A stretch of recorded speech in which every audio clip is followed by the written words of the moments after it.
Good afternoon and good morning, everyone, and welcome back to the Blind Press YouTube channel and coffee stream number 189. And it's Friday, which means it is guest day. And today's guest is Cognitive Thought, and he should be along directly. He will, I've sent him the DM, and he should be joining us in a few moments. I have a couple of articles. I've actually found one about a blind guy, or actually not a blind guy, pretending to be a blind guy. So we can laugh about that. And I've got a couple of other articles. And of course, we have the usual thing that we do with guests, which is talk about them. So that's always fun. So let's see here. We have Seamus. Good morning. Cyber Taz. Hello. You are new. Welcome. Phantom Madness. Hello. Green Thunder. Good morning. Silly New. Good morning. You are also new. Oh, Martin H is here. Hello, hello. You know what it is? I bet you it's because he uses Discord more than Hangouts. So Hangouts may not be updated.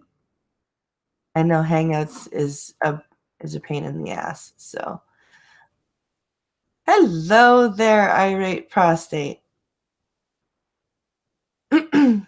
Puff harder, says irate prostate. And my screen reader read it as Puff H Arter, which means I had to parse what it said and translate. Milkman Dan, hello, good afternoon. Milkman Industrial House. What up, my gingers? Just some of Cog's bots. Oh yeah, today's Friday. Yes, it is. Yes, it is.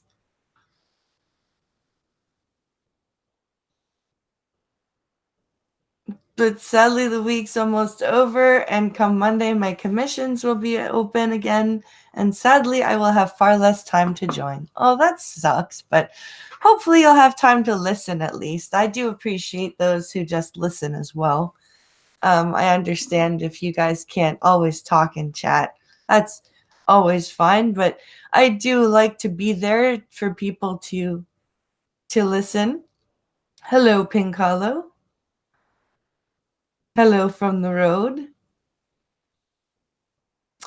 So while we're waiting for Cog, let's pull up a news article here.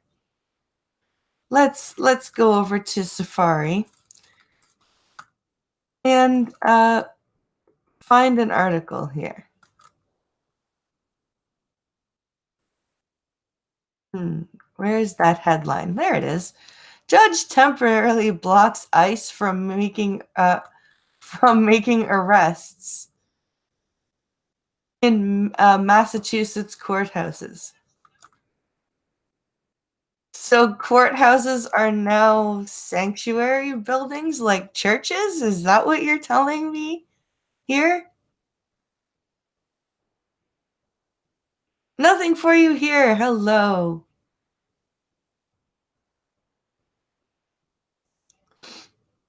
Blake Henley. Hello. All right. So it sounds like they want to make courthouses into another version of churches, which is kind of not a good idea, but let's read and find out here.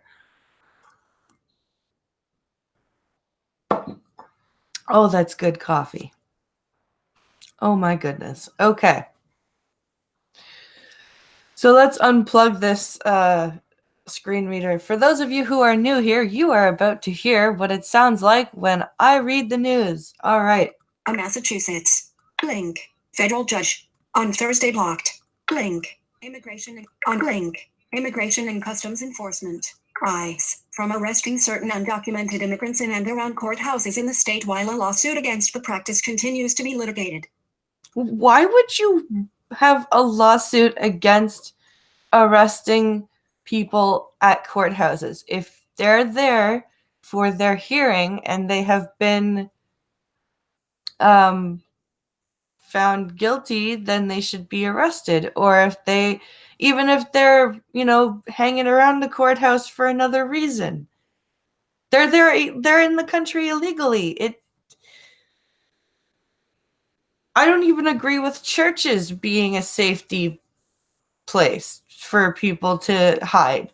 I think that they're taking advantage of religious charity at that point.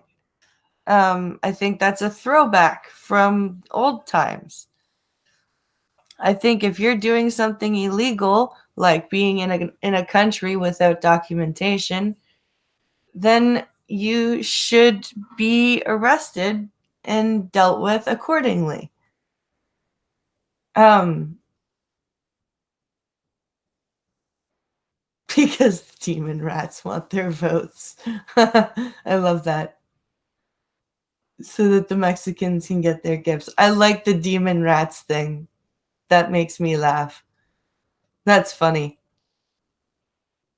Another ho-hum day in paradise. Yep. TC's here. Hello. Hello, TC. In issuing an injunction, U.S. District Judge Anira Talwini said, Anira Talwini. Link. Immigration. In link. Immigration. Agents would be barred from arresting people for civil immigration violations while they are parties, witnesses, and others attending Massachusetts courthouses on official business. So if they're attending quote attending courthouses on official business, end quote, technically, I don't know how you can have official business if you're somewhere illegally, but anyway, apparently now, while this lawsuit that shouldn't be brought forth is being brought forth, ICE can no longer arrest people at Massachusetts courthouses.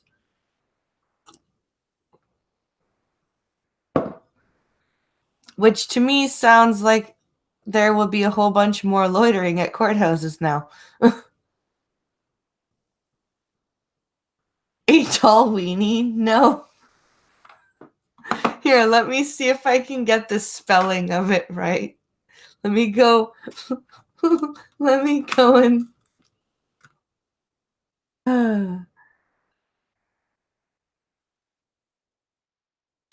Federal judge.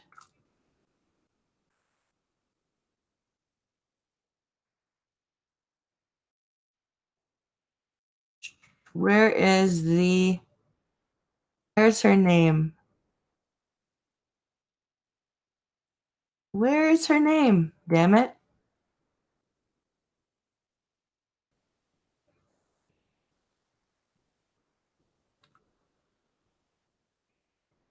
Oh, there it is.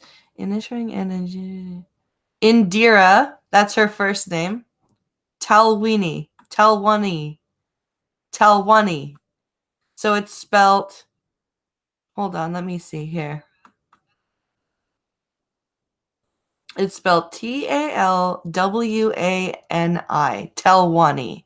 So Indira Talwani wants ICE officials not to be able to arrest immigrants, illegal immigrants, I should say, at courthouses. I don't agree with that.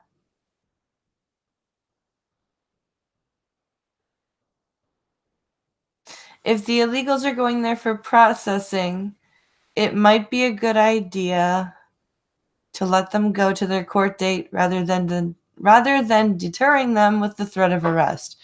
That is a good point. That's a very good point. It's spelled something brown, something brown, sand, or oh God. Hello, the next 6 minutes. Hello, Kara. Happy birthday again.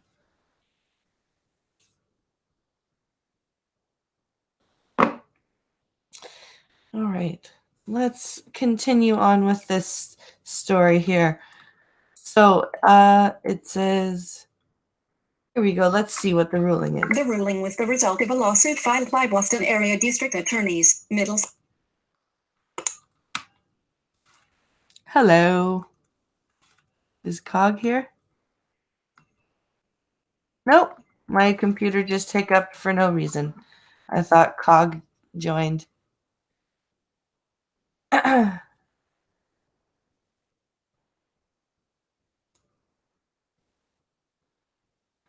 Let me send him another DM and see.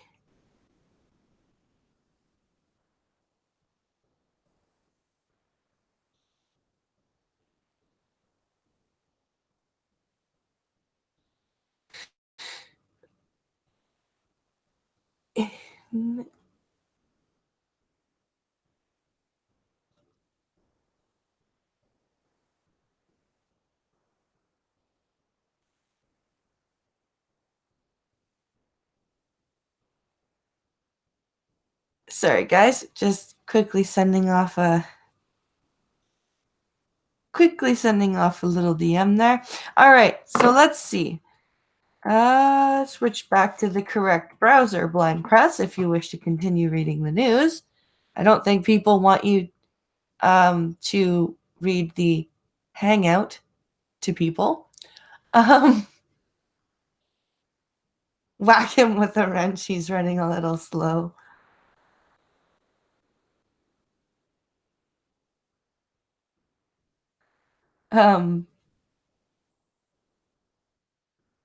If she was a slob, would she be blind mess? Oh no, not again.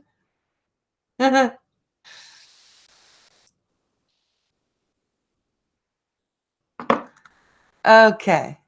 So this says the ruling was the result of a lawsuit filed by Boston area district attorneys, Middlesex counties, Mary T. Wright. Oh, of course they're women. Of course they're women. Here, let's. The ruling was the result of a lawsuit filed by Boston area district attorneys, Middlesex counties Marion T. Ryan and Suffolk counties Rachel Rollins. Both said authorizing the arrests of undocumented immigrants in courthouses would hamper their ability to prosecute cases. Okay, so it's making the point that nothing for you here made, which is actually not a bad point. That is my, I think, exception to the rule here. It's, you don't want to deter people with the threat of arrest before they show up to get their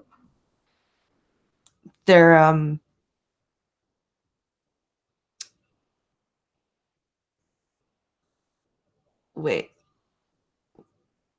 what's the sorry thing here? Everyone should be a simple question. Wait. Everyone should be a simple question. Or the better one, thinking skills. Prague. What? What? That is a weird message. Cleaner of the shower, blind fresh. Oh no. Link. President Trump. Link. Blasted Ryan and Rollins. Last month, shortly after the suit was filed. You frame. These are people that probably don't mind crime. They don't mind what's going on, Trump said during a Link. Boston Herald radio interview. Oh, Trump. No, it's a hard thing to it's a hard balance to strike because illegal people, people who are there illegally, should not be given the same um the same treatment as citizens. Now, they shouldn't be treated badly. um we in the West should continue to um carry out the reputation of being humane people. However, we should not accord non-citizens the same rights as citizens. I think that that is something that should not be done. There are many different things that are happening right now that are making that border and that distinction very blurred, as in issuing legal driver's licenses to non-legal citizens and that such actions. Poor V. Oh, right, he's Romanian. Oh. Say what again? A canceled check. What? Huh?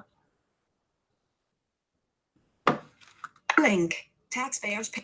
Rate link. Taxpayers paid 100. Calwini said the ruling. Calwini said the ruling doesn't apply to undocumented immigrants already in civil or federal custody, such as when a defendant is brought from jail to a court hearing. Well, obviously. Rollins told Fox News she was thrilled with the ruling, adding that, along with her staff, she looks forward to continuing our vital work in courthouses across Suffolk County that will be positively impacted by today's ruling. Okay, but okay, so that's a redundant state or a throwaway statement. Obviously, people who are already in custody are barred or exempt from that ruling. That's a well duh right there. Jesus Christ. Sometimes people just say things, I think, or journalists just ask throwaway questions so that they can have filler for their articles, because holy moly.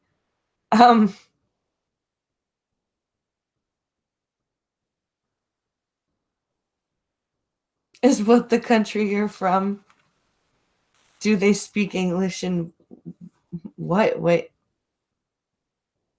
is what the country you're from, do they speak English in what? Oh, that's great. English, motherfucker, do you speak it?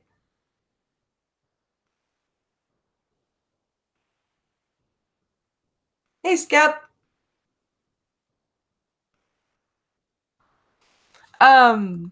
Let's see here. An ICE spokesman told Fox News that while the agency respects that the court has issued its ruling, we are currently reviewing the court's decision. The injunction will stay in place while the case makes its way through the courts. The link. Justice Department is expected to appeal. Thursday's injunction comes weeks after a link. Massachusetts judge in a separate case was suspended and indicted for allegedly preventing ICE from arresting a twice deported drug suspect last year. Oh, shit. Okay, yeah. So I would completely agree with indicting that judge. If you're going to stop ICE from arresting um the a twice deported drug offender, I just, wow. Way to uphold the law there, judge. That's brilliant. That's just brilliant.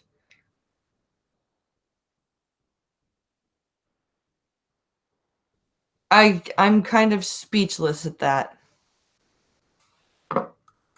So that's the end of the article, because I've gotten the click here to get the Fox News app thing in my ear here. So let's move on to the next story here. Yeah, I hope Cog's okay.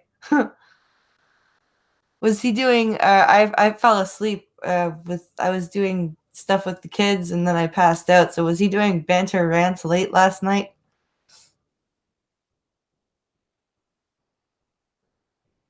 Um, let's see here. Where is the headline I need? Oh, headline. There it is. Oregon governor sends police to find missing Republicans and bring them to the Capitol. This made me giggle.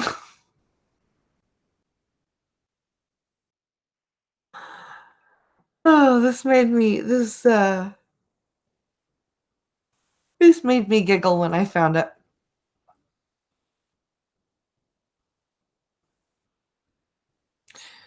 And his name is and this person's name is Noble Guion is the guy who took the pictures, I guess, for this article. Guion, I guess. So this is by Chris Lehman from the Oregonian. Okay, so here we go. And it's to be noted that the governor is Democratic, of course.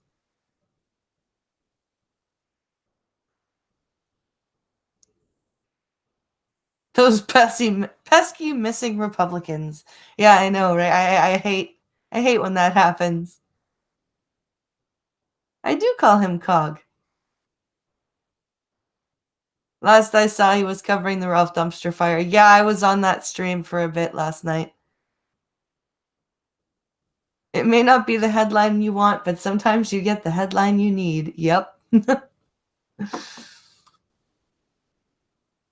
Oregon's Democratic Governor, Kate Brown, has dispatched state troopers to find missing Republican senators and bring them back to Salem to legislate.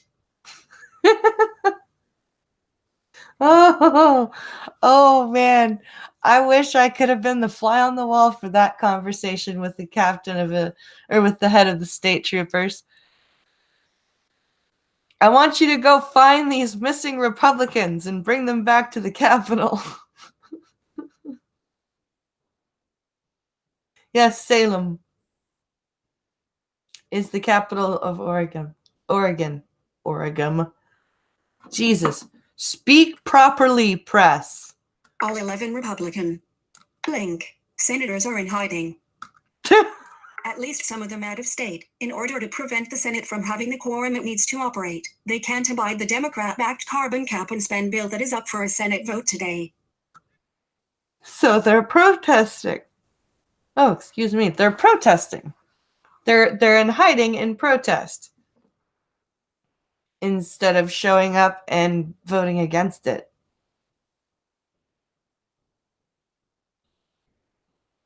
Where in the USA is Carmen Republican? Very, very nice, Six.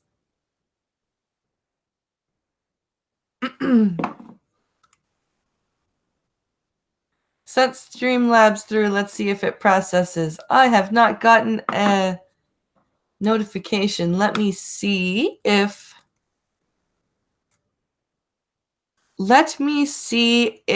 it shows up. Sorry, I just plugged my headphones back in so you guys don't have to listen to me getting through to the Streamlabs here. Going as fast as I can.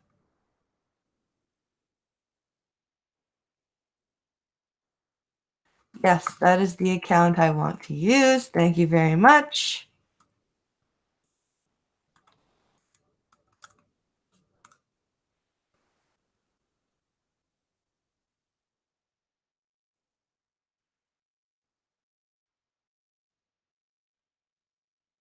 Okay.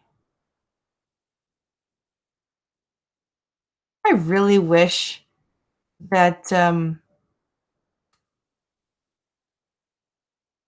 that they had an Apple version of Streamlabs OBS.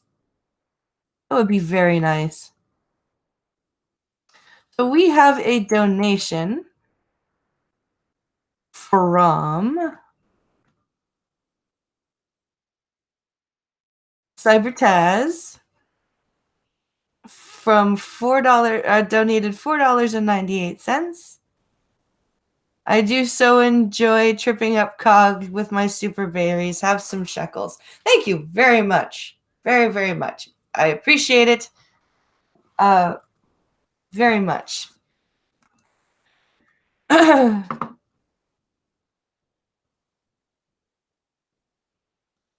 Okay, let's read on. Let's see. It's Seamus says,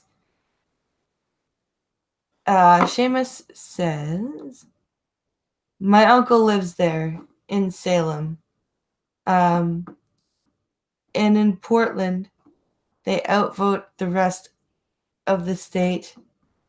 So all the Republicans do a protest. Makes sense. Doing a protest makes sense. That's a good point. Oregon is a very democratic state.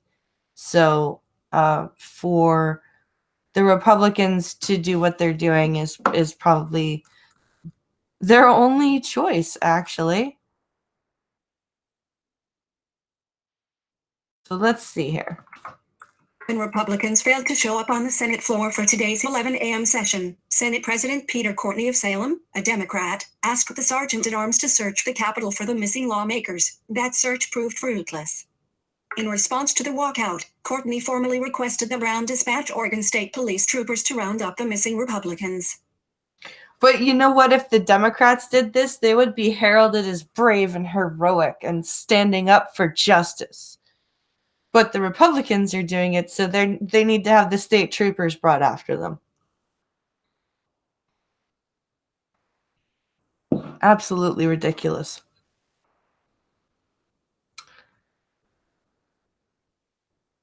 I deserve to be burned at the stake for that joke. Uh-oh, which joke did you make? Which Salem? Oh, ha ha. You do deserve to be burned at the stake for that, Milkman Dan.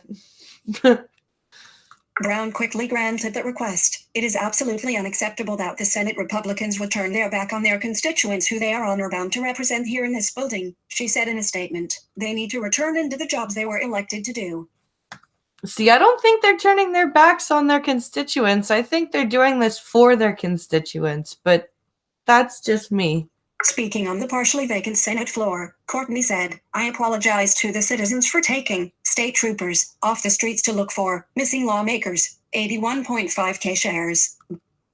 So that's that story. I highly doubt that you actually feel sorry for doing what you're doing. But that's just me. I'm cynical that way.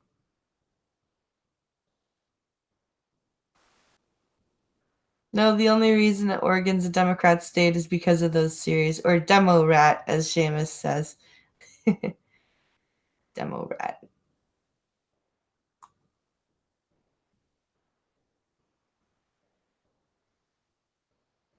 So let's see here.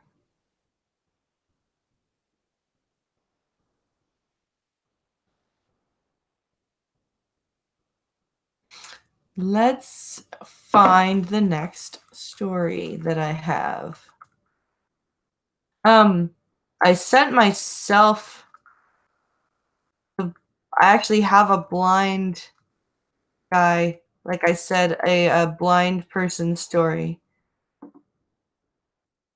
So I'm gonna find that.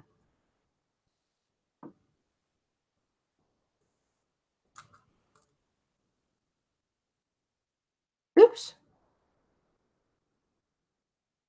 Where is my Twitter? There it is. There's the Twitter tab. Okay.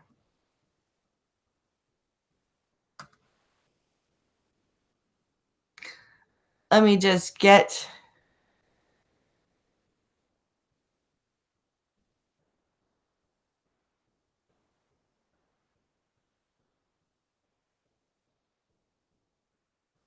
Sorry.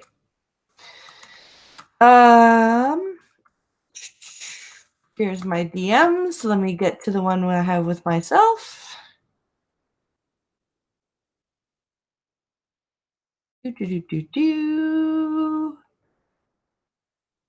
Where is my... Oh, there's one from Pinkalo. Let's read that one. And then I'll find the blind guy one. Oh, wait. Did I not copy and share it? I don't think I did. But what I will do is I will find it for us because it's funny. So it's from a guy in South Korea. That's your tease. Horns are growing on young people's skulls and phone use is to blame. This is from Pinkalo. This is going to be interesting. Horns apparently are growing on young people's heads. Let's find out about this, shall we? Phones are the devil. This is about, I think this is from Australia.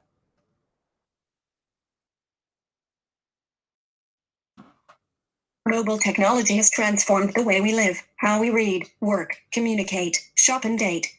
Yes. But we already know this.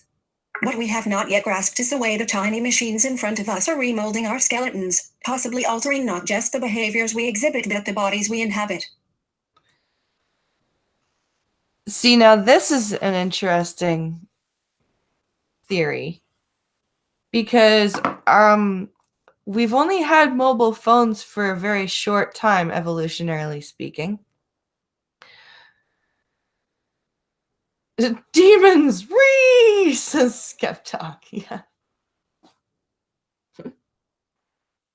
Yeah, exactly, right? Oh,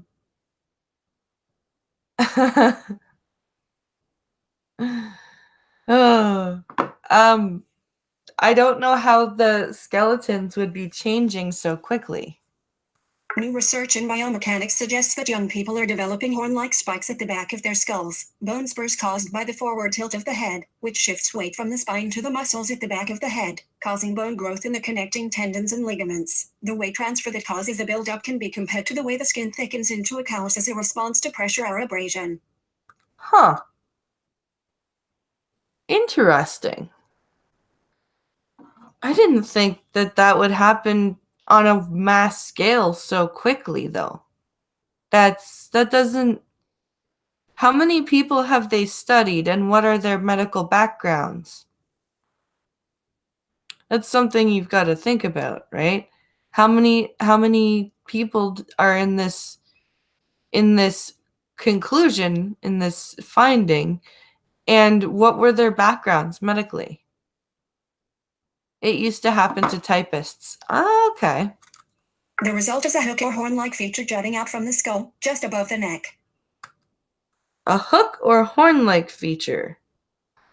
Interesting. In academic papers, a pair of researchers at the University of the Sunshine Coast in Queensland, Australia, argues that the prevalence of the bone growth in younger adults points to shifting body posture brought about by the use of modern technology. They say smartphones and other handheld devices are contorting the human form, requiring users to bend their heads forward to make sense of what's happening on the miniature screens. That's something that makes sense. We do... Cell phones are the devil. This is actually a known thing. Okay. Interesting. It makes sense to, like, as this article explains more, looking down or hunching yourself down to look at a tiny screen, it would make sense. But I actually didn't know about that growth that had happened in typists as well as in people. Notification sender, 12.sfns text, black on white, a line left. Quiet, computer. I don't need to be notified right now. The researchers said their discovery marks the first documentation of a physiological or skeletal adaptation to the penetration of advanced technology into everyday life. Well, except apparently it doesn't, because Skep Tock just said that it used to happen to typists. It is more like a little ridge or bump, says Skep Tock, not like a horn. Yeah, I think that this article is probably mischaracterizing the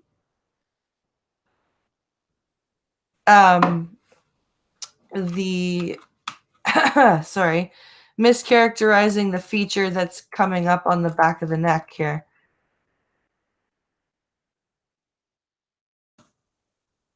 All right, let me just jump over to Streamlabs here.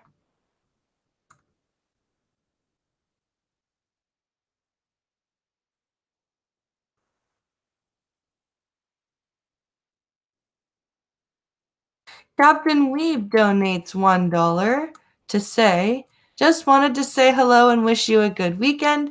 I've been trying to chill as much as possible, so hopefully some fresh faces come soon. Thank you, dude. Very much appreciated. It's clickbait. It is clickbait. This is some people trying to get an article published. Yep. And I fell for it. Boo me. Boo on blind press. Boo, boo. All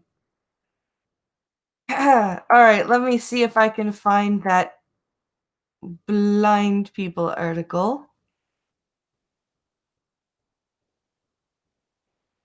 Share that.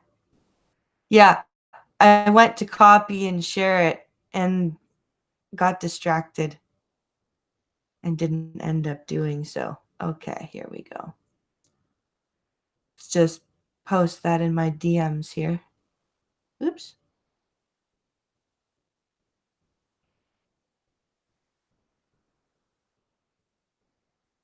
Where is, there it is. While I'm doing that, I don't know if anyone watched Liberty Doll's video, Dodgeball is Oppressive, but holy crap, that was funny. I have to finish watching it. But, oh, here, and I've also found a couple, I found 2 more articles that I didn't read. I found an article that I didn't actually end up reading the other day that we can cover as well. So I just found 2 more articles. Yay, me. Okay. Let us carry on. All right.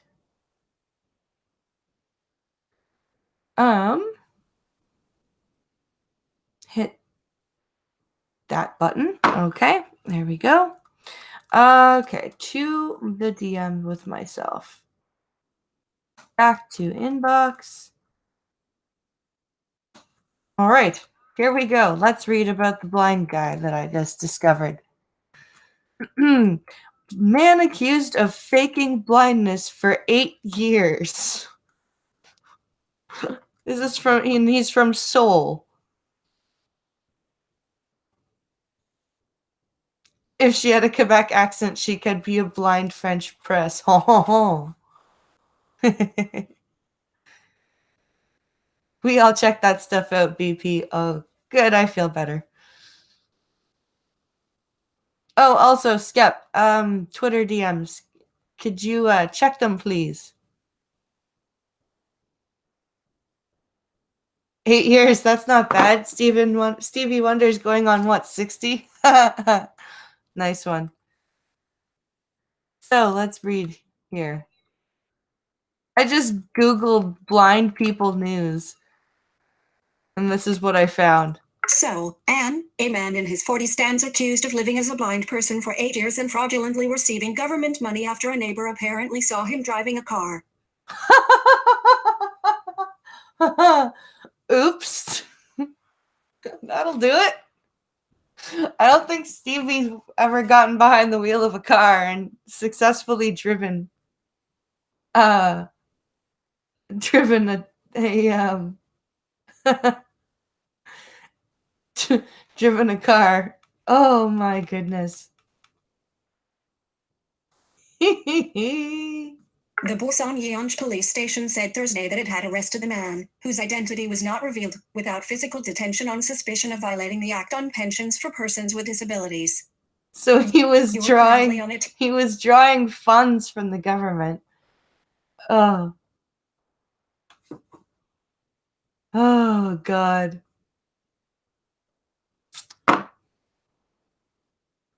The man is suspected of misrepresenting himself as a person with a level 1 visual impairment, the most serious level, for 8 years between January 2010 and August 2018, and receiving 118 million, RN 421, 336, in government assistance allocated for people with disabilities. So how much money is that? Let me just see if I can parse this.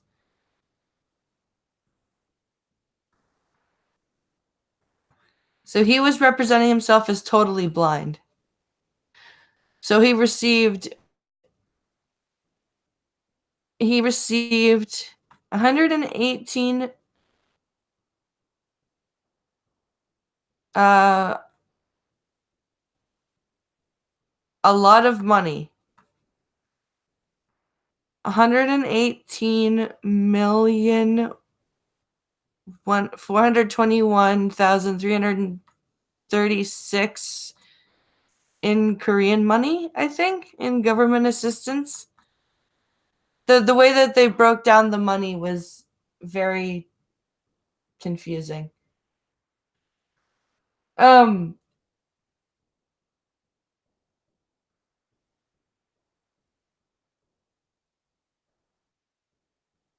So let's see here.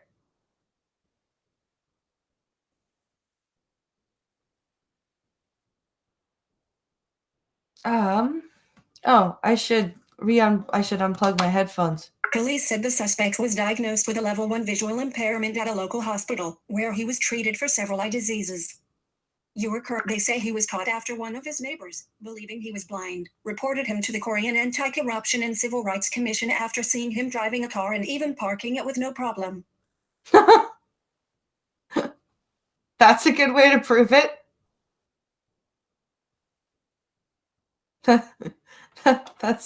That'll do it. People diagnosed with level 1 visual impairments are not eligible for driver's licenses. Well, I should hope not.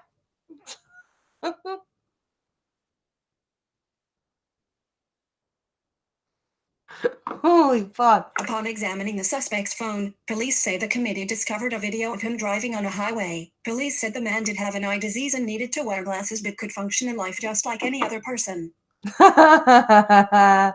Asshole. Police say the suspect admitted he had faked blindness to receive government subsidies meant for people with disabilities. The Korea Herald/Asia News Network. You are currently... Wow. Tag/key. What an idiot. What an idiot. Holy shit. I have no patience for people like that. I have no patience for shit like that. That's ridiculous.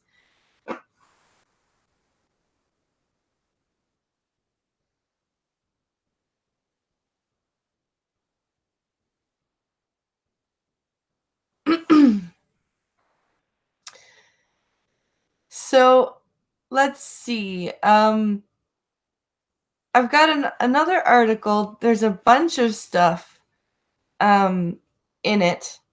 Skep Tock just sent it to me. So, and there's a bunch in it, and I think I'm gonna need some assistance here to cover it. So, I'm gonna have him jump on. I've also sent the link out to Pincalo to see if he's able to join us. we'll see if we can do kind of a mini call-in show. And maybe hopefully Cog will join us during it. So let's see here. It's let's see, where's my message here? Where's my messages? Back to inbox.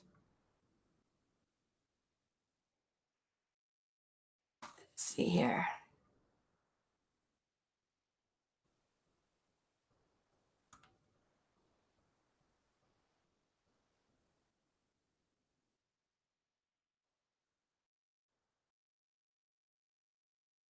Where is that story?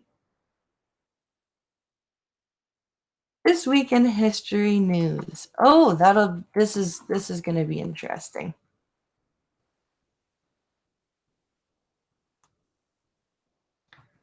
Let's see here.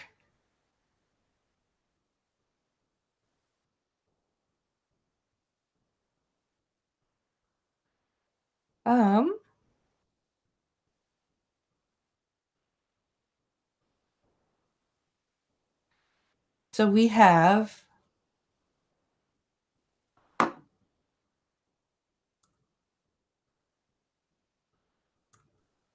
where is this headline here?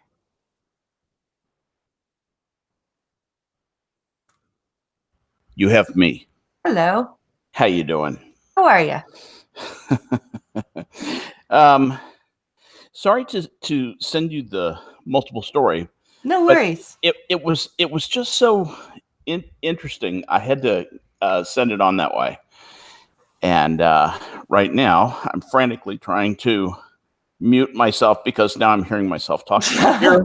Okay, now that's much better. Standard stream flail. So yeah, I'm sitting here enjoying the show, wondering where cognitive thought is, and you said, hey, I could use a story or two if you have something around, because Blind knows that I'm always researching stuff for my show, or sometimes I throw things into her server. And one of the places that I go is one of these sites that kind of serves as a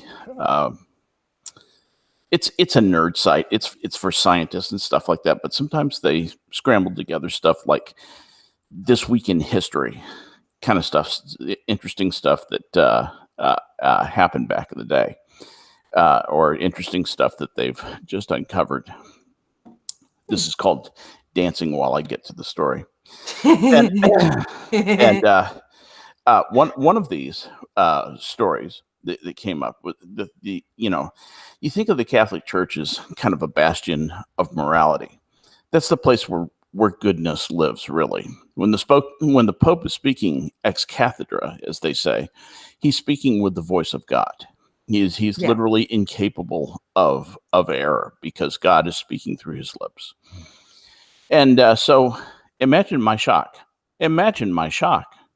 when I noticed that the third most powerful Vatican official, Cardinal George Pell, was found guilty of child sexual assault. This is a cardinal. I'm you're shocked. You're super shocked. You're dismayed, of course. And the guilty verdict follows closely on the heels of Pope Francis's confirming clergymen had used nuns as sex slaves in the past. Now, just let that sink in for a minute. Clergymen had used nuns as sex slaves in the past. Yeah. Why can't we just let them get married? Right. Exactly. And Cardinal George Pell has just officially become the most senior Catholic cleric to be convicted of child sexual abuse in the history of the church. It makes me so angry I can hardly read it. An Australian jury has formally found the former Vatican treasurer. This was the treasurer of the Vatican. This is the guy who controlled the purse strings of the entire Vatican. And let me tell you, that is a lot of money. Yeah. That is most of $1 trillion worth of money. To have abused two 13-year-old choir boys. This is specifically what he was convicted of in Melbourne, Melbourne cathedral rooms. There's a cathedral in Melbourne, and in some of the rooms just off the sanctuary, he was committing sex acts with 13-year-old boys. Kill him. Yeah, wood chipper feet first, following a mass in 1996. So he said mass, and then he went into the rooms, and he penetrated one of the boys and was found to have committed indecent acts with them both. I'm not going to go into the specifics there. Use your imagination. Yeah. The 77-year-old Pell was generally known to be the third most powerful Catholic official alive, and now faces sentencing hearings on Wednesday. Anyway, he has been found guilty of indecent acts with a child before, but this was the most serious charge of which he's been found guilty. I just condensed a whole bunch of article right there. News organizations were forced to keep quiet on the matter, however, for fears of creating prejudice in future juries. When a second trial for Pell revolving around abuse allegations in the 1970s was canceled today, the embargo on the media was removed, CNN reported, because he's been convicted. He's 77. He's going to go to jail for the rest of his life. The verdict delivered in December can now be reported without breaking the Australian court's orders. And the district attorney or the magistrate or whatever they call them in Australia has decided there's no point in prosecuting this guy further. He's going to rot in jail. If it looks like he's going to get out of jail, they'll dredge up another case because the statute of limitations is like 30 years in Australia for this stuff. Prosecutors for today's trial, while enraged citizens and frantic members of the media flocked to gather statements from Pell as he exited court today, the Vatican announced that it was prohibiting Pell from public ministry and that he is now banned from contact with minors until his appeal is over. Yes, they're thinking about reassigning him. Of course, they're going to have to do that with him in jail. Vatican reported the situation was, quote, painful, end quote, and that it has the utmost respect for Australian law and its official, but that Pell has the right to defend himself to the last degree, quote, end quote. And you don't have a right to defend yourself after you've been found guilty, you asshole. He has maintained his innocence even after child after child after child after child after child has come and bore witness against this man. They're all lying, right? The devil made them lie. The devil evidently made them lie. He literally took possession of them and is causing them to lie, because he would never do that. He intimidated the two 13-year-old boys.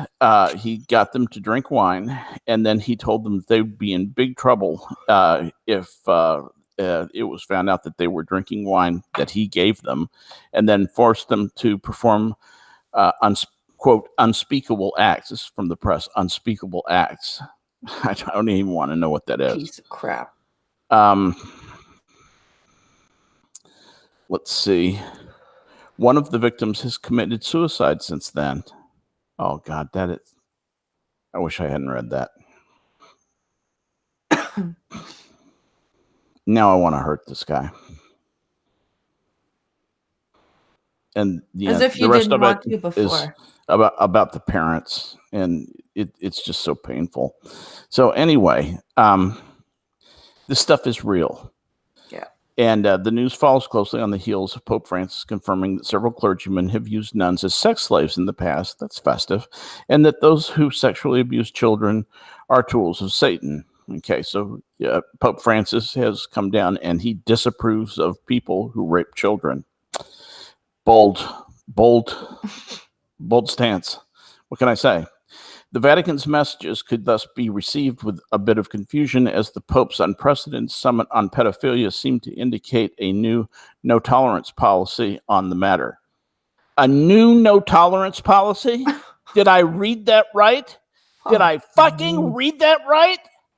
A new no-tolerance policy. A new no-tolerance policy. While with the tide publicly turning against the ways of old, and the Catholic Church seemingly making a stronger effort to denounce, reject, and combat the sexual abuse of children in recent weeks, Pell's guilty verdict comes at the perfect time for the Church to double down on this transition to modernity. So they're really sorry for the way that they have tolerated this stuff in the past. Man, the comments on this article are brutal. Yeah, absolutely brutal. So anyway, there you go. Pincalo says, yes, you read that right, because Pope John Paul II put in an anti-pedophilia clause in when George Pell did this shit in the 90s. Really interesting. So he's kind of been a serial offender that they knew about. Wow. Interesting. Now, in a more fun story, this tablet from 1500 BC, that's 1500 BC, may contain the world's first Yo Mama joke.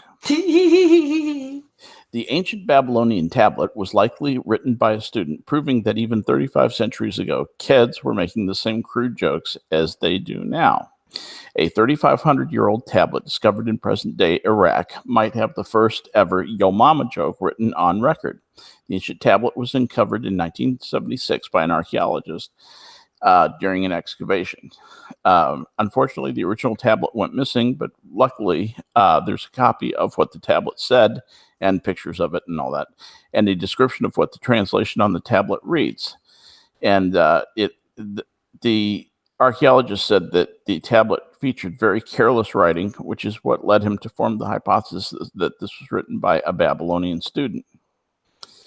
There are half a dozen riddles written on the tablet, and they call it an example of wisdom literature, which means that the riddles and metaphors are meant to express short and sweet truths and humorous truths about life.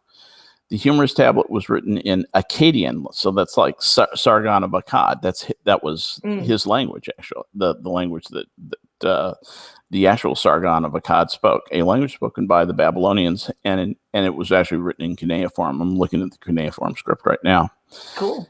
And they found Sinatra's iPads. Right, exactly.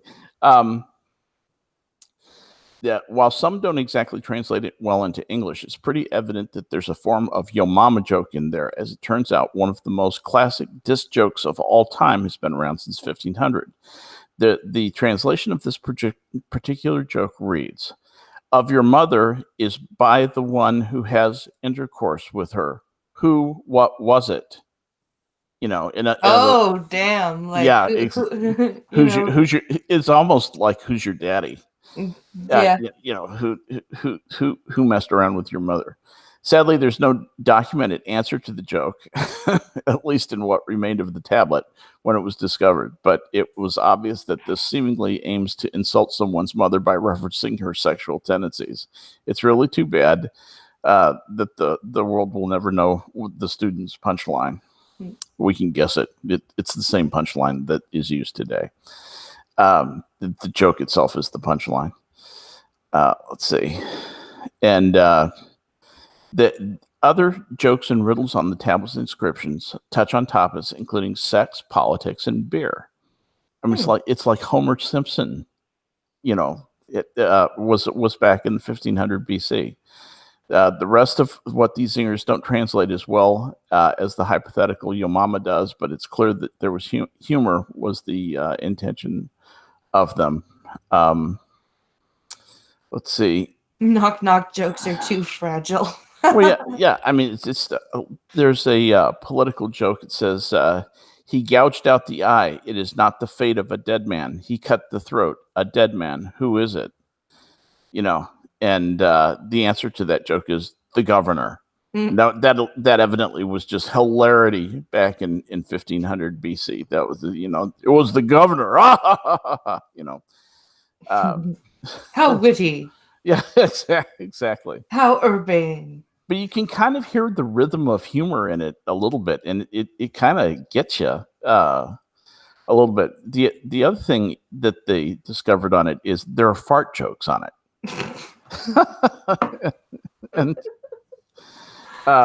it says there was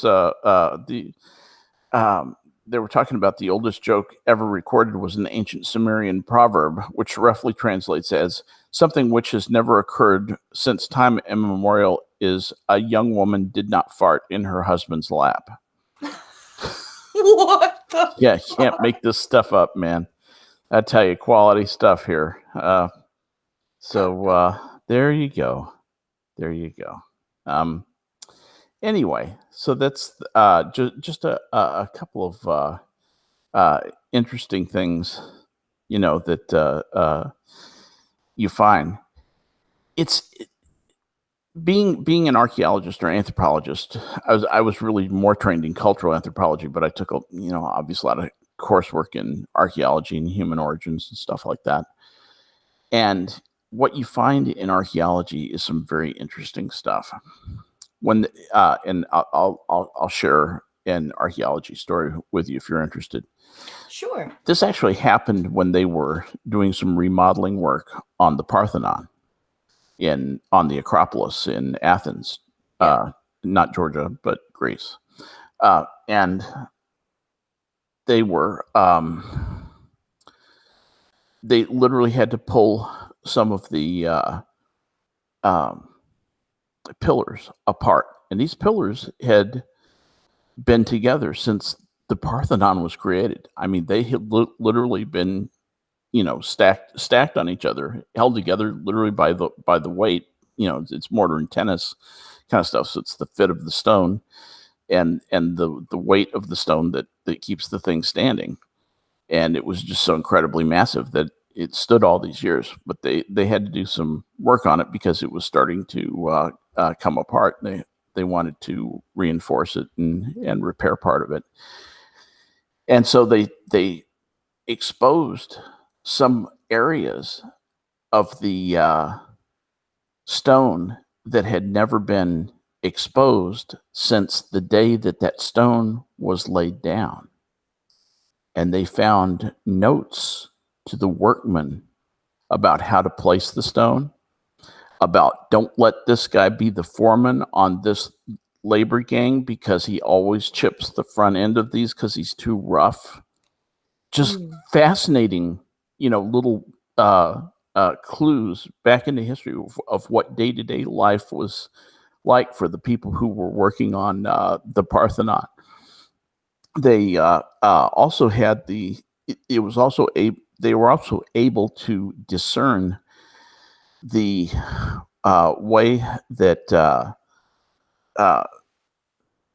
the stone blocks were lined up and hefted into place by the instructions that were on the hidden side of the blocks, and the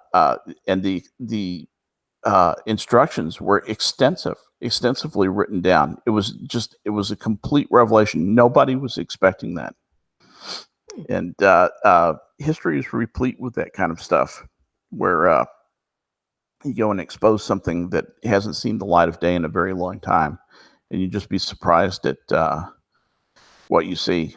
It's so cool. People think, well, it's all about finding shards and artifacts and stuff like that. And yeah, that kind of stuff is important. But sometimes you actually find the written instructions, and you get a view into what life was like back then. That's what fascinated me about anthropology and archaeology. That was the interesting part of archaeology to me. I love doing that. And I love doing ethnographies. I love studying people and writing about them. But, Bjorn of Gulf City says the Spartans were famous for rude jokes. Oh my God, the I Spartans! wouldn't doubt that. If you've studied anything about what Spartan life was like, it was, well, as they say, Spartan. The Spartans were, shall we say, they emphasized athletic skill, battle prowess, and they looked askance at intelligence. They really looked down on the Athenians because the Athenians were the intellectuals and the Spartans, were the warriors. And they hated the Athenians because the Athenians were smarter than they were, basically. and the Athenians fought smart, whereas the the Spartans were just amazingly hardy, and they were like Supermen. They were all like SEALs. Yeah. If a baby was born and it had a funny looking head, or it looked weak, or it had a thin neck or something like that, they would take it out to the woods and just leave it for the animals. That was it. That's how the baby died that night. It was bait. It was wolf bait. Yeah. And that's how they kept their population basically below average smart and very brawny, because those were, and the competitions in schools. School basically was a military academy. From the time you started school, it was a competitive military academy and it was just everybody bullying everybody else, and it was like a pack of dogs finding a pecking order.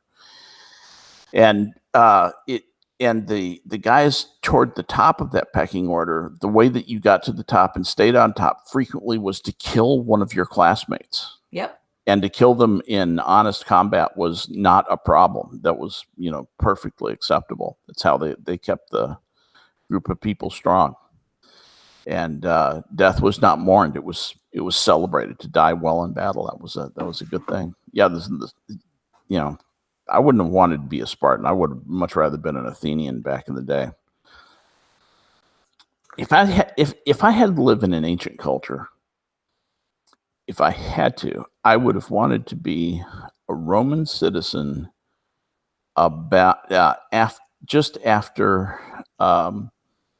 Caligula and Nero, after the crazy times, because you had pretty good sewers, you had good food to eat. If you lived out on kind of a country estate out in the Italian countryside, you were fairly safe. Yeah, it wasn't really a bad life. Would you be able to talk to chat while I grab my phone charger? Because my phone's going to die. Of course. In fact, let's go through chat and see what everybody's saying. What are people saying in chat today? Let's see. Fart jokes are always funny. Yes, they are, Arva. I don't know what it is about fart jokes. I used to, at one point in my life, I had a bunch of nephews and nieces that were all in the 4 years old to 10 years old range, and including my two kids, my own two children. And we would go on these family vacations, and I would end up telling stories to all these children to get them to go to sleep. And I would make up these stories about that inevitably involved farting. And as soon as I got to the part where the farting started, they would just dissolve into paroxysms of laughter, no matter if they were enjoying the story or if it was kind of boring or whatever it was. As soon as we got to the farts, they would laugh and laugh and laugh. And after they had a good laugh, they'd settle down and go to sleep. And I found out that fart jokes were my best friend for getting my kids, my nephews, my nieces, my own kids to go to sleep. It really worked well. Either that, or I just tell boring stories, and that's entirely possible. So, but I agree with you, Arva. They are always funny.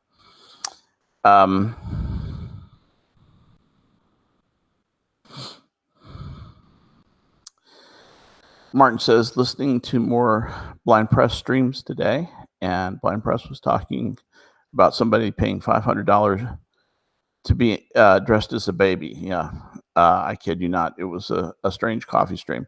Yeah, Blind Press does talk about some strange stuff at times on coffee streams. I think all of us who stream have at least a little bit of an affinity for strange stories, strange humor, strange stuff like that.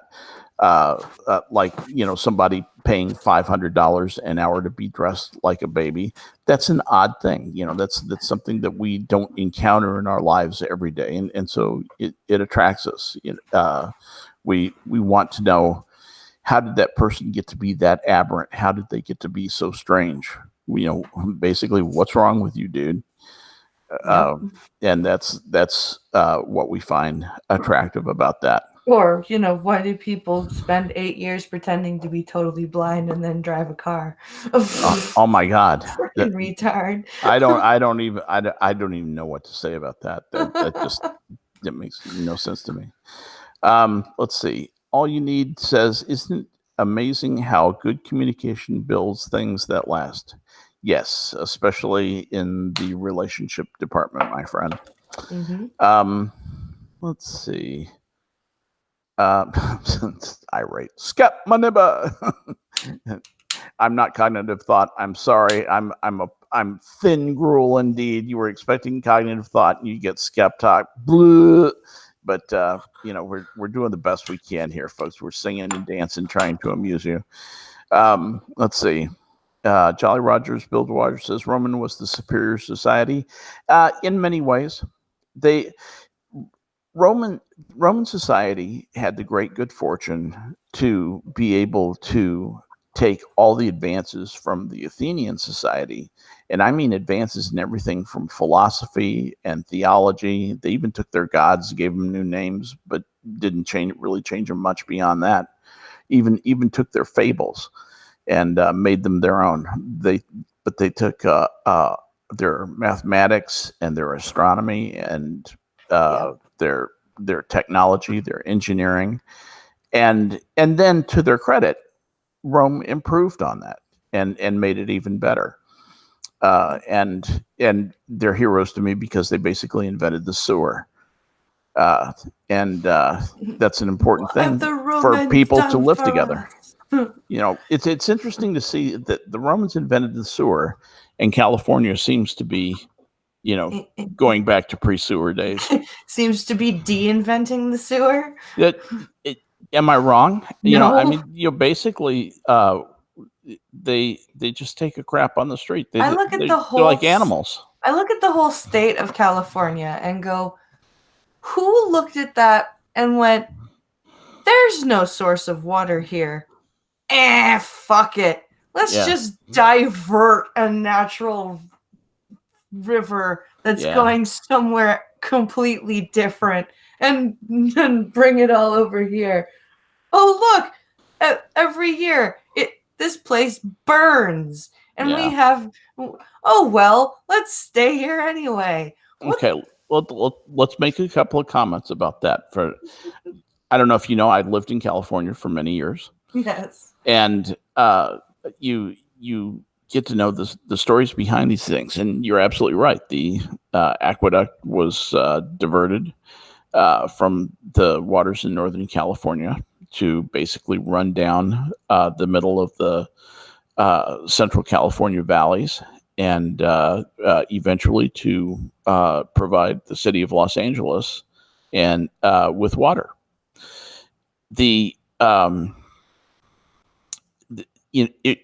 California is a beautiful state. It has a wonderful climate, rich soil, but it's a little bit water poor. And all they needed was to turn that into the breadbasket of America. And California is the breadbasket of America. It is just a giant food producing state. It's an amazing food producing state. When you look at like the farm census data, they produce so much food. We would really be hurting without the food that California produces. It would change our lives materially. You would notice it every single day. Food would be a lot more expensive, and there'd be a lot less choice in the food that we eat. So that's a wonderful thing that they provide. Now, as far as the mismanagement of the forest, that's something that is completely on the wrong-headed conservation efforts of the 1950s, 60s, and 70s. And they basically said, we're not going to let you do anything to the forests, and we're definitely not going to have any burnbacks.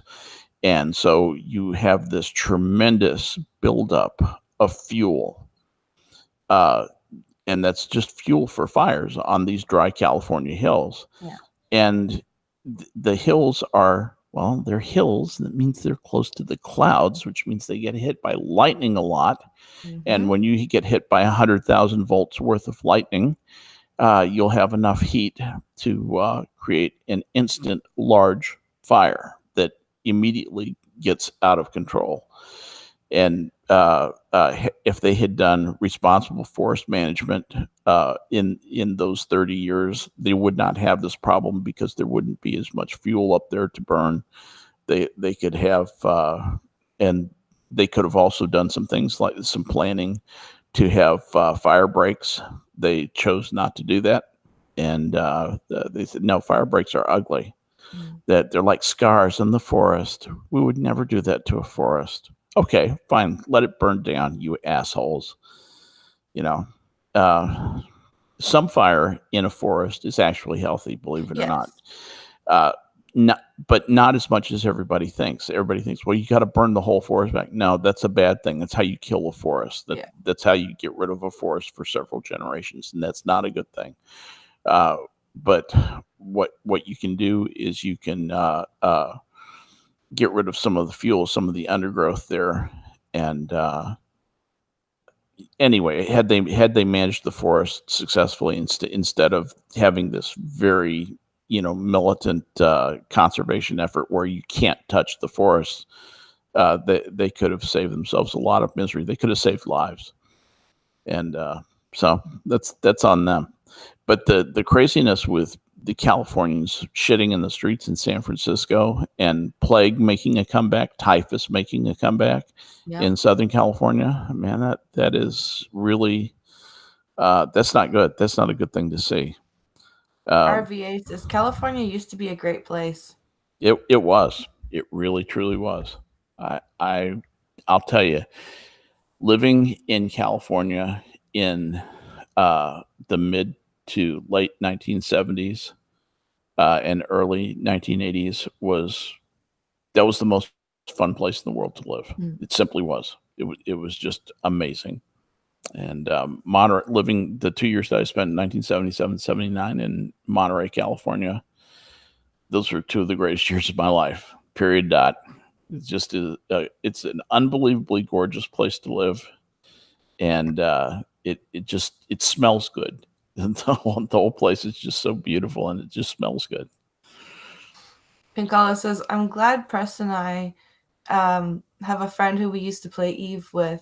He built his entire house out of fireproof materials and dug a 20-foot trench around it. Yeah. And then he says It's lined with concrete. Yeah, it's 100% lined with concrete. It's awesome. Yeah. That's the way to do it. Yeah, and he does. He says he lives in the Central California fire zone, and he does, and he's always every year. He's like, "Look at these pictures that I'm taking from the safety of my house."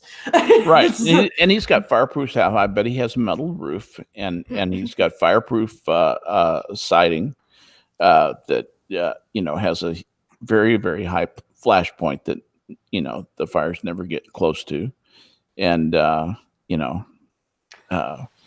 he can just stay at home. Yeah, every year he's like, "Oh, they're like a mile away. Look at this." Yep.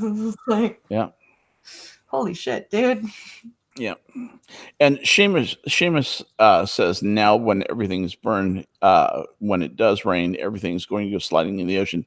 That is actually true in the area around Big Sur, the area between like Carmel and Point Sur, and to about north from San Simeon to about Carmel. You all along the Pacific coast there, when it burns, yes, you get huge mudslides, and it closes Pacific Coast Highway down all the time at certain times of the year. It's not, it's closed down for half a day while they get the bulldozers out there and get the mud out of the way.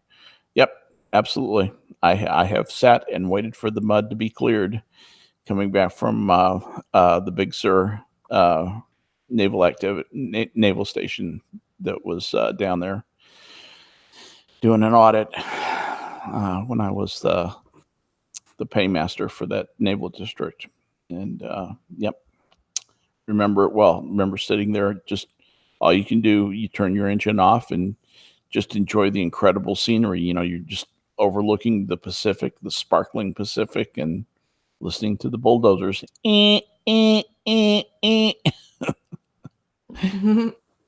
So it was interesting. Anyway, You would hate Norway in summer, says Bjorn in Gulf City. I wonder what Norway is like in the summer. The days have got to be extremely long. Well, it's what is it? Constant daylight. Yeah, you basically get almost 100% daylight. Now yeah, I mean, it depends on. Norway is an extremely long country, so it runs basically from the same latitude as, I guess, New York City on the very southern end, or maybe Boston, roughly on the southern end, to on the northern end, around the Arctic Circle, pretty close to the Arctic Circle. So that's an extremely, you know, that's a country that is so long, it basically goes a 16th of the way around the globe. Hmm. It's a long, skinny country. Piccolo just said they're talking about getting rid of time, not time zones, but time. How is that going to work? There's a lot of stuff you can substitute for time. Like you can put parsley if you like chicken with thyme on it. You can put parsley on chicken, and you'll get that same kind of floury spice to it. No. Is that what you're talking about? Not time. Oh. Time. Like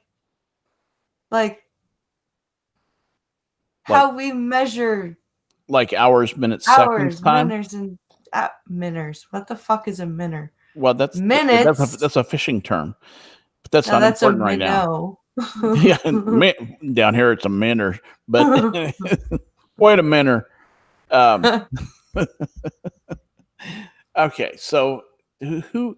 First of all, who is going to get rid of time? Unless they are a god, they can't get rid of time. Okay, so we got to be talking about God or Zeus or Allah or whatever the Mormons call, Dave, whatever they call him.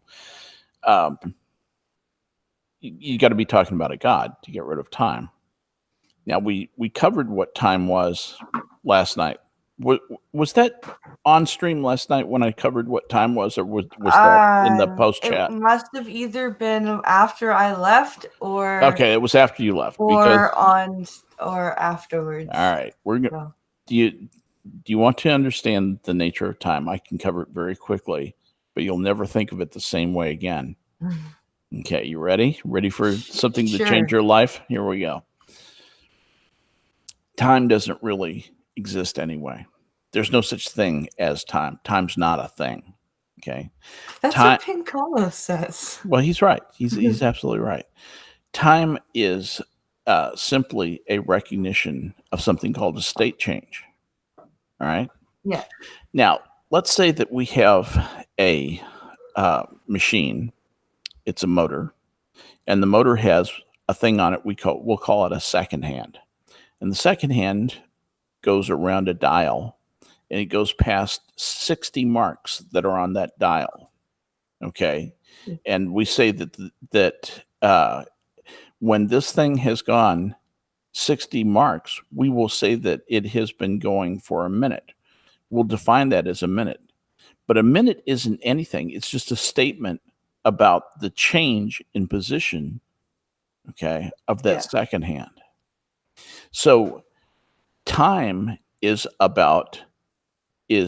nothing more than a statement about state changes. When you start talking to physicists in discussing relativity, this is how they talk about. They use the term state changes. So a state change is just the movement of the second hand going from 0, 0 to 0, 1, right? Okay, that's a state change. The state of the second hand has changed. Right. You could observe it when it was at 0, 0, right? and you can observe it when it's at 0, 1. Right. And you know that the state has changed. So in that state change, the statement you make about that is that that encompassed 1 second. Okay. What you're saying is that there was a change in state from it moving from 0, 0 to 0, 1. And we say that that took 1 second. So we're defining that as 1 second, but that's just something that we made up. All time is a series of statements about state changes in observable physical phenomena.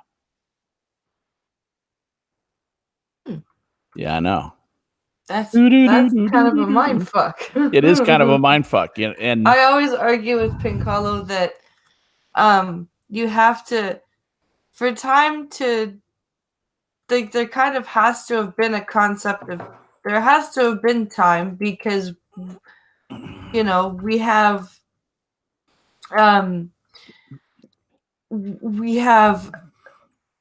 there has to have been years and stuff before we were there to observe it. Like, the Earth was going around the sun multiple times. Like, okay, and those were observable state changes, so we can say that yes, time existed back then. But let's go even farther back. Let's go back to the part before the superatom existed and began expanding into the Big Bang. Before that existed, and there was nothing physically that existed, so there was no state of anything to observe. Therefore, there was no observable change. There were no changes that could be observed because there was nothing to observe. In that condition, there is no such thing as time. Yeah, that's right. That's right. wow. Part of Here we are on the coffee. Part of the definition of nothing, okay, is that if you have nothing, you also do not have time. But if you have something that has a physical aspect to it, and that aspect can be changed, so there's an observable state change that can be made. And I'm saying it that way for a reason, because I'm going to offer you a counterexample to that. So that there's a physical state change that can be observed, then you can have time, except in one situation, and that is when entropy has been completely achieved. When the entire universe is at a constant temperature, there's no more potential energy in the universe. All of the kinetic energy has been spent. All of the low energy photons have evaporated off into nothingness, and there is nothing moving in the universe. There is no more time in that universe, because there are no observable state changes to happen, and you have to have observable state changes in order to have time. I hear a Pincalo. Is he home? Is he in real life at home with you, or he just came in? Hi, Pincalo. He's I'm cognitive thought. he just showed up. Yeah, Brian Cox. I actually like Brian Cox in spite of the fact that he is kind of a simpering manner, The most amazing thing, dude, just get it out. But he's a very, very, very smart guy. Yes. And a reasonably good keyboard player in a very mediocre band.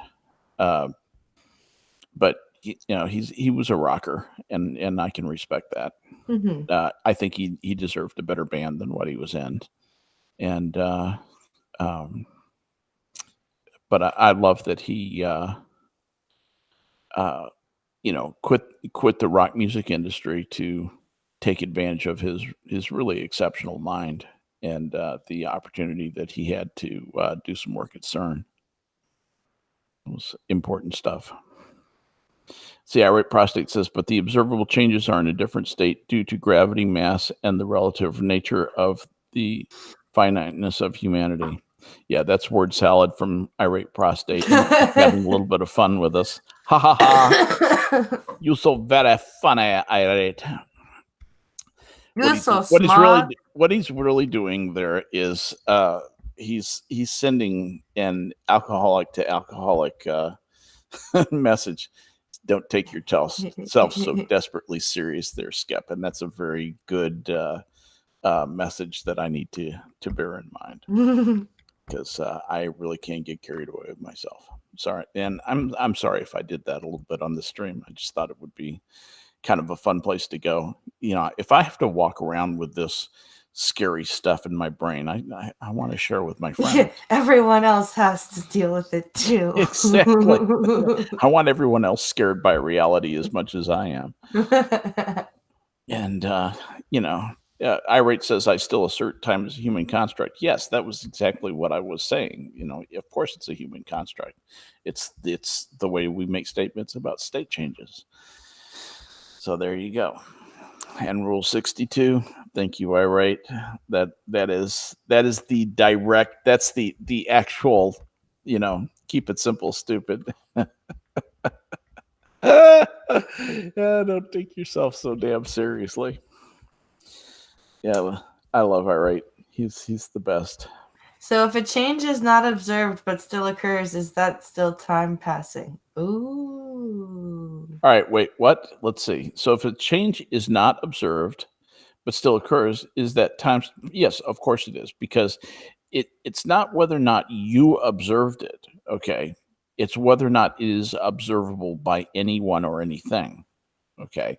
Because time exists, relative to the observing beings. If something is generally observable, but you don't happen to observe it, that doesn't mean, if you don't see a clock ticking in India because you're not in India, it doesn't mean that time doesn't exist in India. Yeah. So there you go.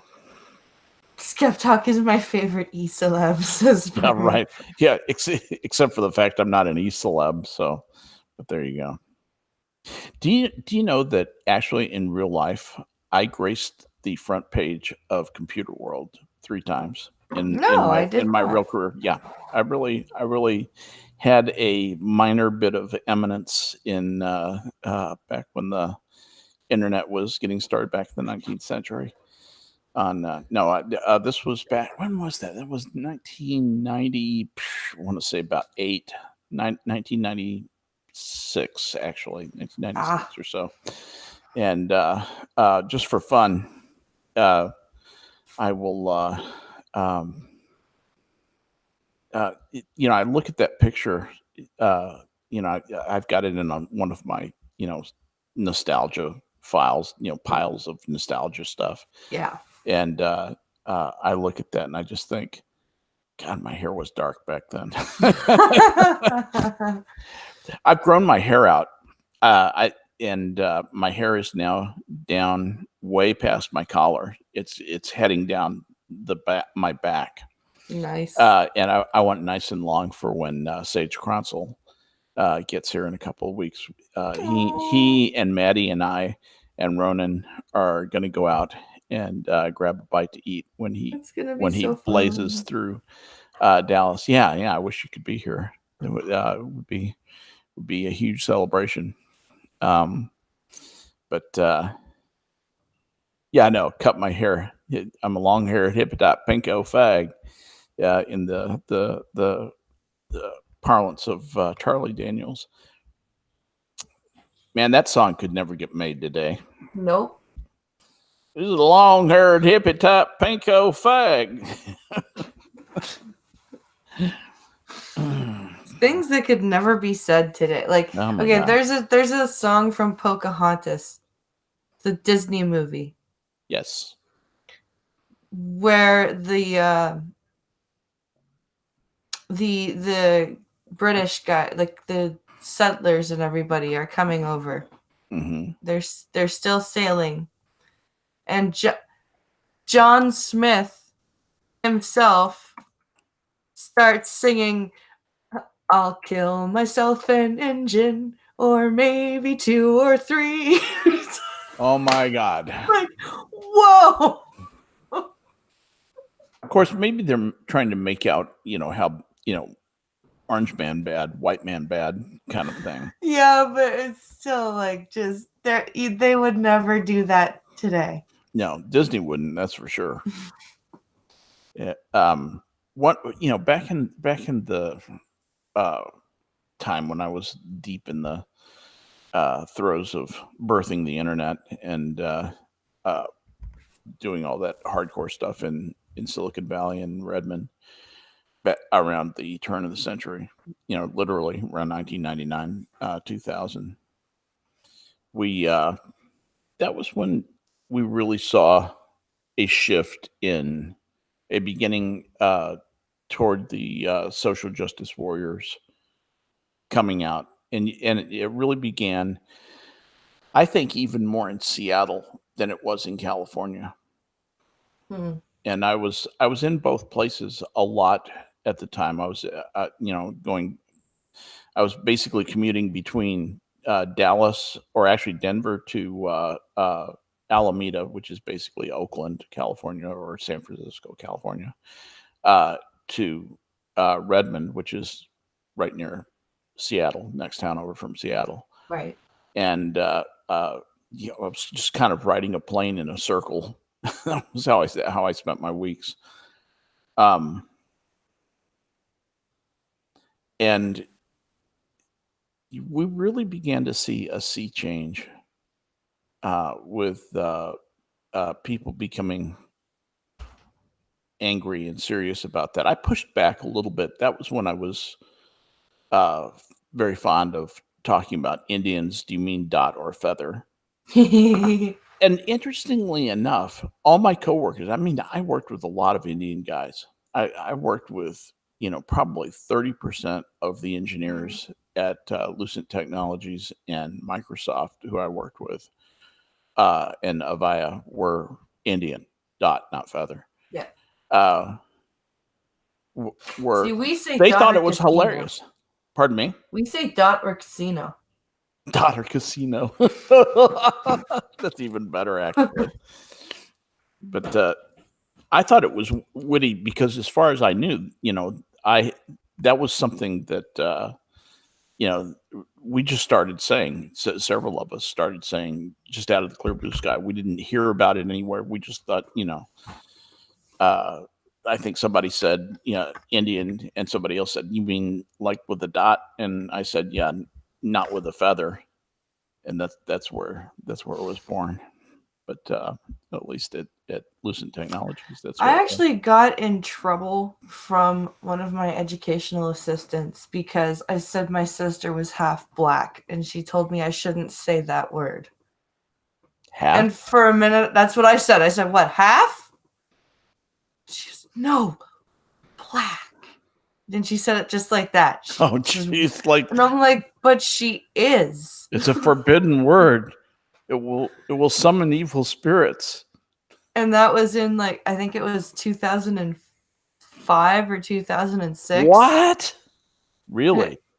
Yeah, it was half black. What are you supposed to say? Half African American? I'm like, but she is. Her dad's Jamaican. What do you want from me? Like, I guess you're supposed to say half Jamaican. Wow. I don't even know what to say. Which half, says Milkman Dan. Well played, Dan. Well played indeed. Yeah. Irie Prostate says mulatto. And, I remember mulattoes and quadroons. That's when one grandparent, and octoroons, where one great grandparent was black. Yeah. Well, that's what I had to bite my tongue because I almost said, "What did you want me to say?" Yeah, Like, did you want me to say colored? Did you want me to say mulatto? Did you want me to say, like, what? She's half black. Oh yeah. Like, Oh. what do you want from me? I actually got into a difficulty. This was like in 2010, just a casual conversation where I was talking about the anthropology of South Africa and about some of the cultural items. And I said I had studied, apartheid, and had had written a paper on the Cape Town coloreds. Mm. And I got told, you don't have the right to say that word. But that's not, you weren't And I saying said, it. do you understand what a Cape Town colored is? And that you are not permitted to refer to black people as colored. But you weren't saying it as an all that, like, that is the term for that part of history. I tried to explain to them what the Cape Town coloreds were and how there was a gradation of the color of your skin and your ethnic heritage in South Africa, and it determined how you were treated, what businesses you could be in, what parts of town you could go to, depending on what your heritage was. And I kept trying. I kept trying to explain that, and would be interrupted halfway through, saying that I didn't have the right to say those words. See, and this is why I get more and more worried that when my sons grow up and have to read To Kill a Mockingbird, Oh yeah, that they are not going to be allowed to say anything but N-word lover. Well, what will happen actually is the state will rewrite To Kill a Mockingbird, and it'll be a completely different story. We had a great First of all, it will be a government lawyer. It will be a government lawyer. And it will be the government. Hello. I figured this Hey, Piccolo. Shut up! Dude, you're loud. You fucking cat. No! Pay attention to me! No! You were just taking the poop, but I went there staring at you. Okay, no! shh. Sorry, I need to bring some light into this because that was putting me to sleep talking about the lack of time. How about this for a wonderful quip? It is quite easy to validate. 1. The New Testament was written by eyewitnesses. Wait, 2. what? Wait, what? The Gospels were written immediately after the resurrection. Wait, what? 3. The testimony is truthful. Wait, 4. what? Secular sources corroborate Jesus. Where are you getting this? 5. The New Testament text remains the same. 6. Jesus rose from the dead. 7. Jesus is Lord. Where did... Some retard on Twitter. Some guy named Fair-Minded Faith. This is his profile. To love Jesus more, Christian author of 31 books, philosopher and apologist. 31 books. Let me guess. They're all available on Amazon for free, just like Mundane Matt's... No, he's got his own website. That means... The Lord by wisdom founded the earth. By understanding he established the heavens. Fuck you. Oh. Apologetics is the study, defense, and proving of facts by evidence. There is greater evidence to prove the life, death, and resurrection of Jesus Christ than any other event in antiquity. Oh. Speaking of apologetics, Skep Tock, did you see the tweet I quoted this morning from that banana sun account where they started off by saying things you shouldn't make fun of? Oh, that one. Let me find that one. Did you see that one, Skep Tock? No, I'll find that one. That was funny. I did not. It's because the first tweet in the thread is so definitively like anti-humor, anti everything. Now, what was it about? I'm in your feed now. Burmese doctor lost license it over says photos. what's it? My quote tweet is this thread is representative of some of the best backpedaling, something like that. Okay. And what's the actual tweet about? Oh, okay. Reading the first tweet, you would never guess the rest of this thread is representation of backpedaling so hard that the bike chain snaps. Enjoy. And this is it looks like this person may have blocked me. Oh no. Oh no. So, they took down the tweet. They took the Of tweet course down. they did, the So what did bastards. the tweet say? So they did a tweet saying things you shouldn't make fun of. Yeah, I'm trying to find it. It's down. It's gone. They It's took it down. down. No! Yeah, because they got mad because their apology thread wasn't well Oh, received. yeah, because I was reading, I was going through it. I was reading the shit she was saying in that thing, right? And she kept on saying, no, that wasn't what I meant. No, that wasn't how it was meant to be. Hold on. I told Scribelight said he backpedaled so hard he reversed the Earth's rotation and saved Lois Lane. Yep. So the tweet was saying about things that you should never joke about. Okay. Things like autism and 9/11 and rape and disability and Everything funny. strangely only Ebola and no other sickness or illness except Right. oh wait, no, cancer. You shouldn't joke Okay, about so- cancer Let me and see if I- Ebola. So I'll my see if I can find, my polio jokes are still very good. Yeah, your polio jokes are fine because Cynic put it up there. Oh, Where is it, Cynic, you prick? oh, did he take screenshots? No, Yeah. no. He put a reply to it. When it should at least But- give me something that I can run off. If it's gone, if the tweets are Yeah. down, if the Nope, tweets here are it is. oh, Nope, Pinkalo. that's the cis men one. That was funny. This chick was another one that fucking made me laugh. She had to mute the thread. Oh, the poll. Yeah. Yeah. Cis men on Twitter. Dear cis men on Twitter, have strangers ever approached you and out of the blue called you sweetheart or dear, beautiful, etc.? No, not as response, but as the actual greeting. Thousands upon thousands upon thousands of fucking times. 53% yes. And then she goes, thank you all so much for your answers. Unfortunately, I'm going to have to mute this thread. Please keep sending your answers. P.S. Cis isn't a slur. If you don't know what cis is, Google it. Oh, it totally is a slur, though. I did. Did you guys see also that. hear that? I did see Because that. kids are texting and walking so much, they're developing a horn on the back of their Yeah, skull. we already read that. I didn't get. When? When did you read that? We Before read that a while back. Before Yeah, Skep we- Tock joined. Oh, well, I was probably off the air. Yeah. Now So I'm sad. And I just want to punch these stupid people. That is a naked man next to that child. wait, what? Anyway, So yeah, we have 10 minutes left, guys. Creepy Joe made a cancer joke. Oh dear. did you ever hear from Cognitive Thought? No. Rape is funny. Just think of Elmer Fudd or Porky Pig raping Elmer Fudd. That's all you got to do. You want to make a funny joke? Think about that. Your day will be funny. You're silly. Wow, no, Porky, no. You're loud. That's all, folks. Pinkalo needs more coffee.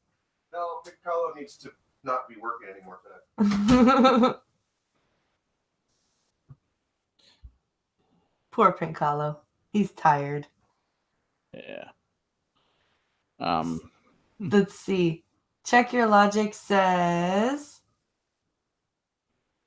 Is he talking about Desmond? No. He's talking about Elmer Fudd and Porky Pig.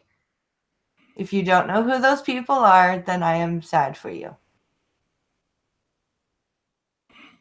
You should always know who they are.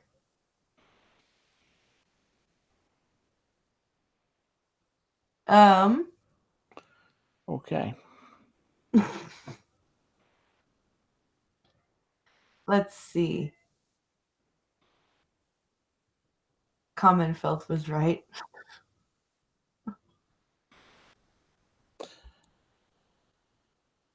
Now, this is an interesting tweet that you just put out, kind of amusing to yourself. Oh, what? While walking to the bus, I think to myself, you know what might be good? A chicken Caesar poutine. Okay, press, you need to eat something now. Yes. Now, I thought I knew what poutine was. Isn't that basically French fries with gravy? It's French fries with gravy and cheese curds. And cheese curds. Oh, yeah, like the Wisconsin thing. Okay, so What is a chicken Caesar poutine? So Is that I like a chicken Caesar salad with poutine on top, or yeah, basically I love getting chicken Caesar pitas from this place. yeah? Oh no, his alarm didn't go off Oh, he messaged you. just now. Oh shit! Um Because I noticed he hasn't tweeted today. It's almost like he's been asleep. so basically I was walking to do my errands yesterday and Oh boy. Hold on. What are you doing right now? I'm talking about a chicken Caesar poutine and Okay, good, because we're going to interrupt for a second. Oh. Breaking news. What's up? Chicago judge gives green light to Jussie Smollett, special prosecutor. More important than chicken Caesar poutine. Because that is disgusting, by the way. The fact that you even thought of that makes me want to vomit.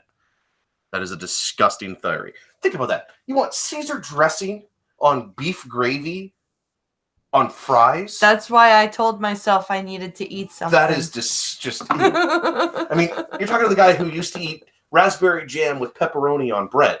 But still, that is disgusting. It won't let him join. That's weird.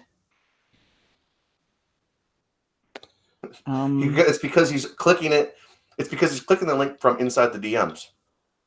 He needs to take it and go to... Yeah. He's so used to Discord. A Chicago judge ruled that a special prosecutor should probe the machinations, that's a big word, involving Jussie Smollett's bogus hate beatdown. And that includes state's attorney Kim Fox, whose office orchestrated the Empire star's sweetheart deal as a result of political pressure from the Chicago Democratic machine. So it finally came out, huh?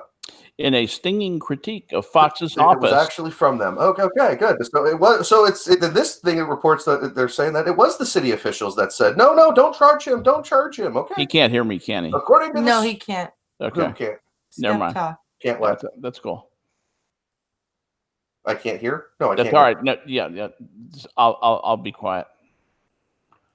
What's going on? He said it's okay. I will be quiet. Who Yeah. will? Skep. About what? Speak up. He can't. You can't hear him. No, but I can hear you. Okay, but he was trying to read. Oh, I'll leave. It doesn't matter. I was basically gonna know that. I'm trying to have fun. a judge in But I can't Illinois, hear. Cook County, ruled Friday that a special prosecutor should investigate the Jussie Smollett case, including how Cook County State's Attorney Kim Fox and her office handled the decisions to drop charges against the Empire actor, the Chicago Sun-Times reports. In a stinging critique of Fox's office, Judge Michael Tuman wrote in a 21-page order that the unprecedented irregularities identified in this case warrants the appointment of an independent counsel to restore the public's confidence in the criminal justice system. Tuman's order gives the special prosecutor a wide-ranging mandate, including further prosecution of Smollett, if warranted, as well as any other crimes that were committed in the course of the Smollett matter. The report adds, Tuman ruled that Fox should have requested a special prosecutor when she decided to recuse herself from Smollett's case in February, shortly before the actor was charged with making a false report to police. Tuman said Fox had no power to recuse herself and then assigned decision-making in the case to her top deputy, Joseph Maggot. I love that name. So anyway, yeah, that's real special. So what this means is that a special prosecutor is going to come in. They're going to realize that there is plenty of evidence that is going to point to criminal charges against Jussie Smollett, and he's going to come up under criminal charges, and he's going to get extradited from California. It'd be interesting to see if California will extradite him to Chicago. Also, let's see. This is all state. So it will not be a federal thing. So they can't use federal jurisdiction. So that means, yeah, that this will be a state jurisdiction deal. They will have to use state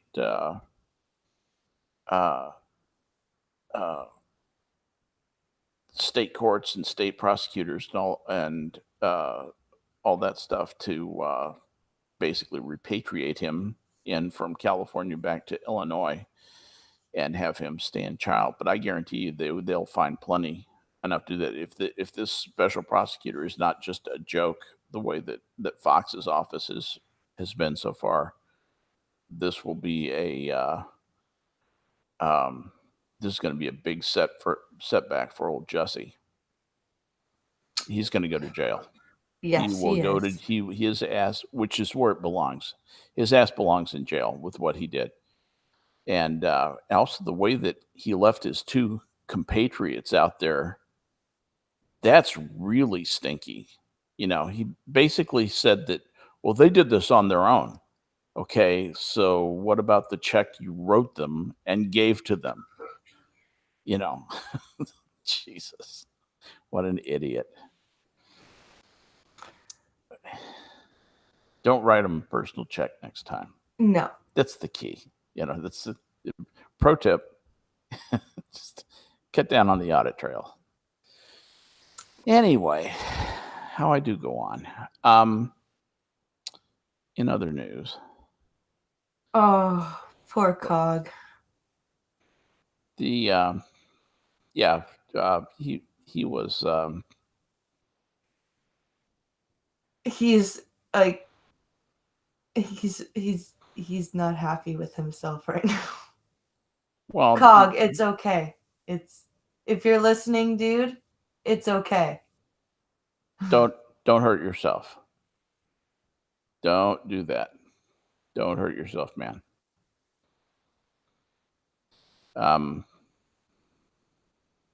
Let's see. I actually wanted to go to this. Wanted to see the Iran story. All right. Damn it. Iran news. Let's just get the Iran news right now. Google on Iran news. Okay, so Trump stopped the strike on Iran, so that did not go forward. President Trump said Friday morning that the United States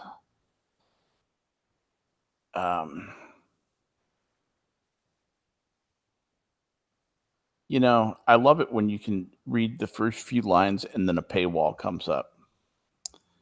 Now, screw you. Isn't that awesome? It just pisses me off.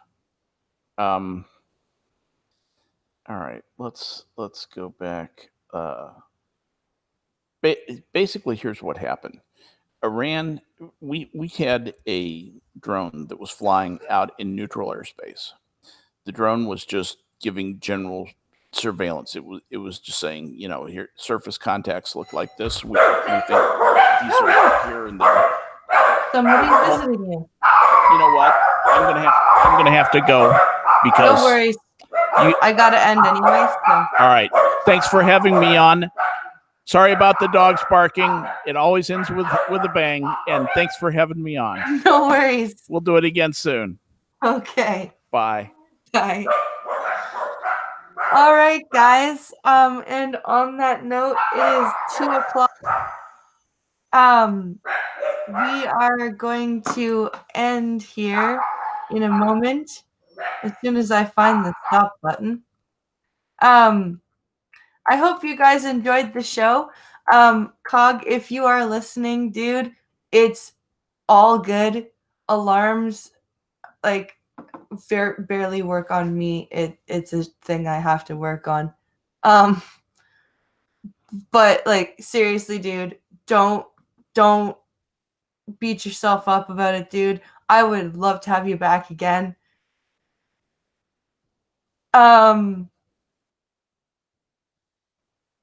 It is totally fine, dude.